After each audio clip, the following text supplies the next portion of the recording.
Hello, I hope that you're doing well. Welcome to tonight's video.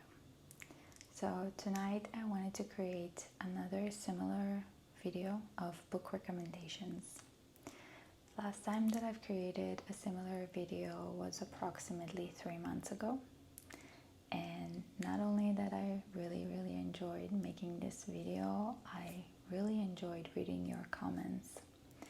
I know that I'm kind of still building my channel and I've only started 8 months ago, so I'm still exploring certain areas that I like, but books are definitely one of the areas that I will be focusing on in my channel. I really enjoyed sharing some of my favorite books with you, and I enjoyed reading your comments and feedbacks and your recommendations. So I decided to do another one. I have here the books that I'm planning to chat with you today. It's gonna be spoiler-free video, so I'm not going to spoil any of these books. I'm not going to talk much about the plot, just a little bit to give you an idea. But mainly I'm going to focus on why I recommend these books and why I find these books to be incredible and amazing and 5 out of 5. I'm not going to rank any of these books because this is something that I cannot do. I'm just going to chat about these books and not in a particular order, and share my thoughts. Another disclaimer that is important for me to make is I am not a book reviewer. A lot of the times I find myself reading an incredible book and having a hard time to explain why specifically I love this book or why this book touched me. And I take these book recommendation videos, as a certain kind of exercise for me to learn how to speak about books and to, again, do this exercise with myself, to understand why I find certain books to be attractive, moving, or special for me. So I hope that I'll be able to do that in a good way and in a way that will maybe get you curious about these books. So let's get started. I will start with the first book that I've already talked about in my channel many times, and I think I'm going to mention this book today as well, just to kick it off, and just because it is a very famous book, I think, and it's nice to start with that, right? Because it is my favorite book. The first book is Days of Abandonment by John Steinbeck. I read this book this year, and honestly, I was blown away. It's the first time that I'm reading John Steinbeck, and I fell in love with this book. I am definitely planning to read that again next year or maybe in 2 years. It tells the story about two families across multiple generations in the first days, first settlement in California, in the West, in the California Salina Valley area. And it is a dramatic book. There is a family saga, war, themes of good and evil, and it's a very philosophical book, so it has a lot of hidden messages, which I really liked, and it was a big surprise for me, because as you read the book you learn more and more messages and hidden themes that John Steinbeck is incorporating in this book. And there is, and I think the most famous thing, and it's not a spoiler, it's something that is well known, and a lot of people are talking about that, is the kind of reference that John Steinbeck is making to the biblical story of Abel and Cain. This is really, really something else. Such a good book, and I recommend this book again. I know that some of my followers have read this book and commented, but if you're new here and you have read this book, let me know. Again, as I mentioned, this is my favorite book, and I got the chance to read that this year, so it was a successful year in that term at least. Let's move forward. Let's continue with American novels, classic novels, and also in the West area. Next book is Lonesome Dove by Larry McMurtry. Lonesome Dove is also a book that I read this year. As you may see, this is a heavy piece. I think it's like 800 pages. Yeah, 800 pages. I am a slow reader, and it took me, I think, 2 months to read this book. This is such a beautiful novel. I think in a lot of ways, to me personally, it is like the perfect novel. And the reason for that is because of the characters, and how complex, real, reliable, true the characters are, in my opinions. I think this is some of the most beautiful character writings and building and development that I've ever seen, not only in books but also in movies. And I enjoyed this book so much. Speaking a little bit about the plot, this is a book that is set in 1880 back in Texas. It's about a group of former Texas Rangers that are basically already retired, but they're very, very famous with everything that they did back then in Texas and in the West. They're like old cowboys, basically.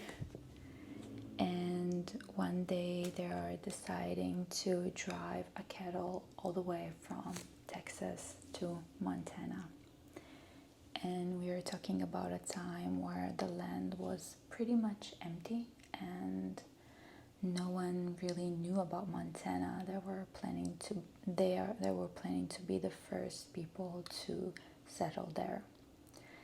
And they go through a crazy, crazy journey full of danger and adventure.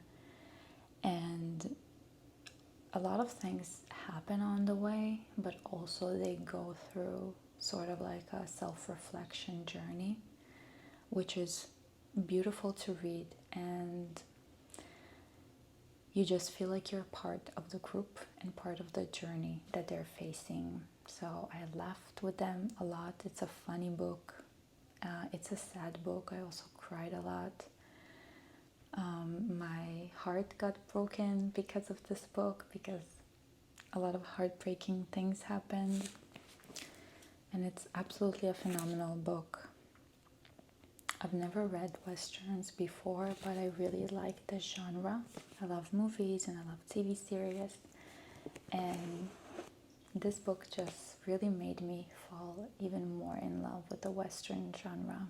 But even if you don't like the Western genre, as I said, it's just a perfect novel, and It's just a novel and a book about the human experience, and the characters are very, very complex and deep, and it's about love and loss and war and just about the human experience overall. So it's very, very universal. Such a great book, really. I don't think that I'll ever reread that because, again, it's like 900 pages. But who knows? 5 out of 5. So let's continue on to another American classic. I think it's a classic, I'm not sure. It's an American book for sure, but I'm not sure if it's a classic. I can check that out. The next book that I have on my list is Stoner by John Williams.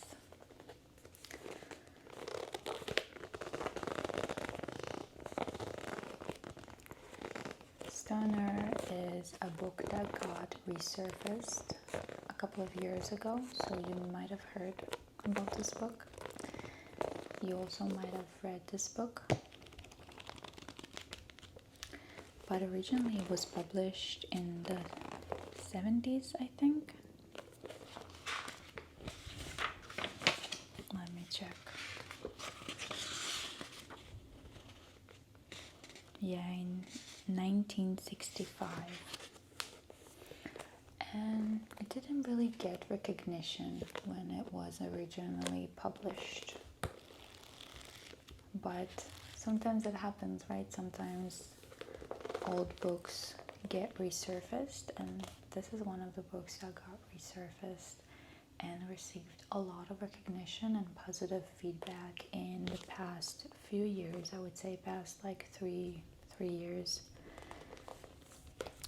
When I originally heard about this book, I heard a lot of YouTubers and booktubers, I don't know if that's the way to say that this was the perfect novel, and I wanted to give it a shot. This story is about a man whose name is Stoner, and he's a very unassuming man, a very average man, and he comes from Missouri, from a farm family with poor background, and he decides to go to the academia, and he becomes an English professor. It's very hard to talk about the plot because, again, I don't want to spoil anything or ruin, and I think this is a book where you should maybe not know much about the plot before starting to read this book. But I would say that a lot of people, because there's a big hype around this book and a lot of people call that the perfect novel, I think it kind of creates high expectations, not in a good way. And again, I think this is an amazing book, but it's a book that after you read that, I would recommend taking some time to digest that and digest what you just read, because coming with such a high expectations of this is the perfect novel might ruin that a little bit for you, because this book is not going to be what you expect it to be, probably. It's a very sad book, kind of devastating in a way. I know that some people, when they finish reading this book, some of them are a little bit angry and disappointed of Stoner, of his inability to take action or to change his life. And some people are a little bit kind of confused. They don't know what to think about this book. But then after a week, when things kind of sinks in and they get the chance to digest what they just read and to think about that, they suddenly really, really like it. I think it's a gorgeous novel. I think it's an important story that showcases a side in life and that we can learn a lot from. And the writing is absolutely beautiful, really, really my style. It's very approachable, it's very interesting, the plot is moving forward all the time, it's not that long. I think the book is like around less than 300 pages, so I would say it's not a very tough read.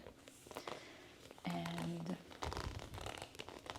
I love this book, and I would recommend this book to anyone, stoner. If you have read this book, please let me know in the comments your thoughts.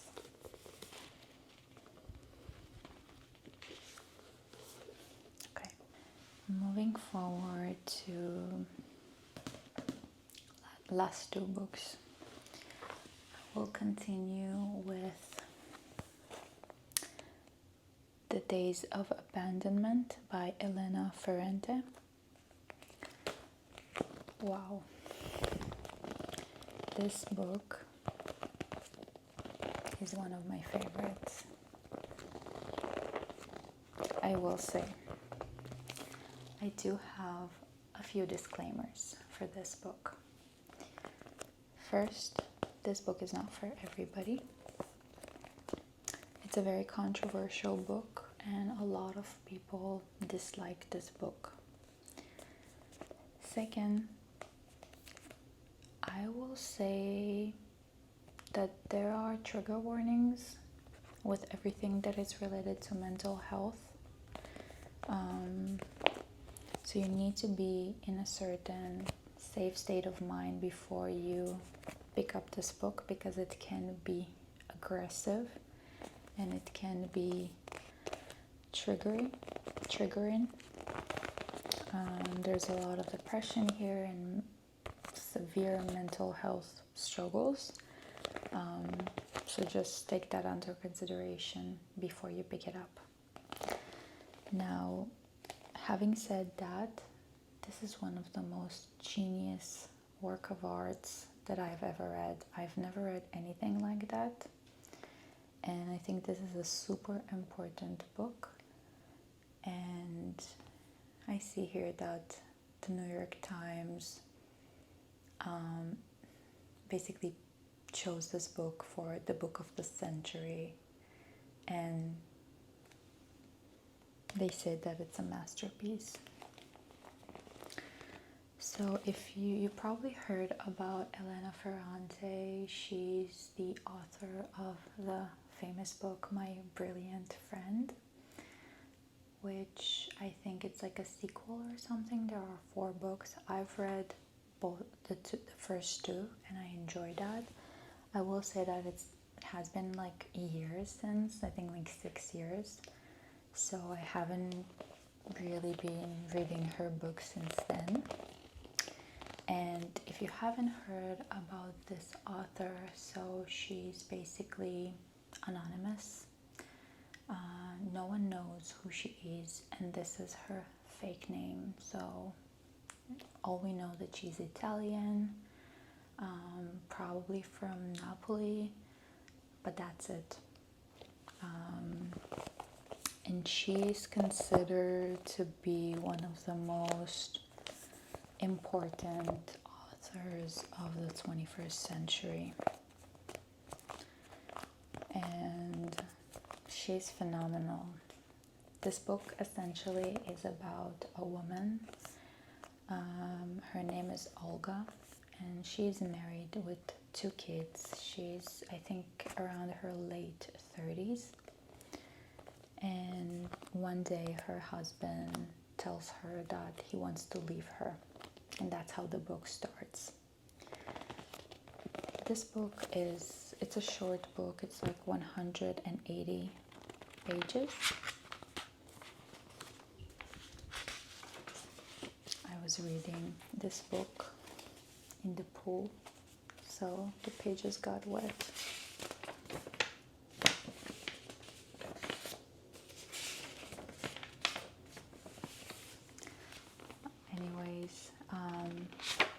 her husband tells her that he wants to leave her, and that's how this story starts. This is an aggressive, raw, true monologue of a woman that is basically dealing or not dealing with this loss and with this kind of knowing that her husband decides to leave her. And she is going into some really dark places with herself, walking on a very thin line between sanity and insanity. And she's angry, so there's a lot of rage in this book. There are like pages of her being very angry, and is like cursing and reflecting on everything she did for this family and for this man. And why I think this is a work of art is because we are very well familiar with this story, right? This is a cliche, this is a well-known story of a woman that decides to give her all to the family and put herself aside and her passions aside for her husband and for her kids. And then one day her husband decides to leave her, and she feels like her entire personality collapses, and she starts to wonder what there is left. But it's still, the genius thing is to take this very well familiar story and to create something so raw and so real and so true. I think one of the things that might give her the courage to write this way is the fact that she is anonymous, because I've never seen a woman write this way. And in a way, I don't know why, but it kind of empowered me. It gave me power, and I love that. It's hard to describe in words. I think it's a great, great book. Let's see some of the things that are written here in the back.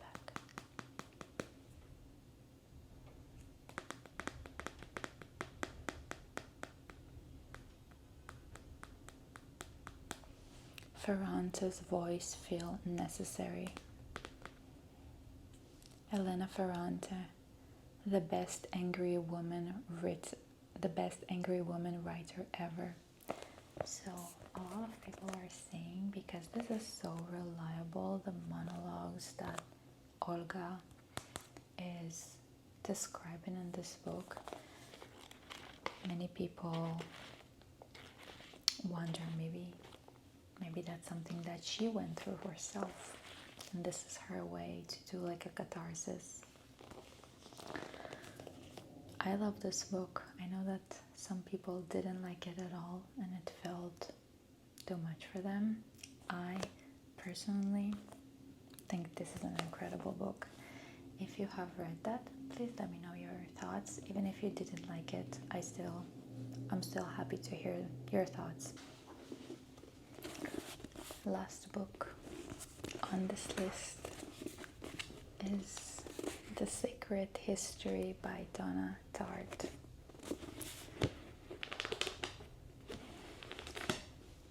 This book was so much fun.